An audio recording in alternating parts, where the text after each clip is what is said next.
रामराम मंडळी, सलग 2 दिवस आपण कोकणचा विविध परिसर, निसर्गरम्य परिसर बघतोय। हे आता मी तुम्हाला पणसाचं झाड दाखवते आहे। हे बघा, इथे अशी पायवाट आहे।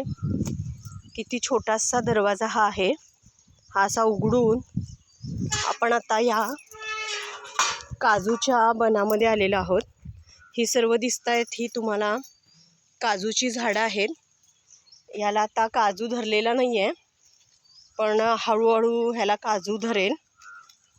कोकणातलं एक खरंच भरभरून मिळणारं फळ म्हणजेच आपण काजू, आणि अतिशय महाग असा हा आपल्याकडे मिळतो। पण कोकणात ही अशी भरपूर अशी ही काजूची झाडं येतात। फणस, आंबे, याच्यानंतर ज्याचा नंबर लागतो तो म्हणजे हा काजू। हे बघा, ही ह्याची पानं। मी नंतर तुम्हाला काजूची बोंड दिसले तर ते नक्कीच दाखवेन। धन्यवाद।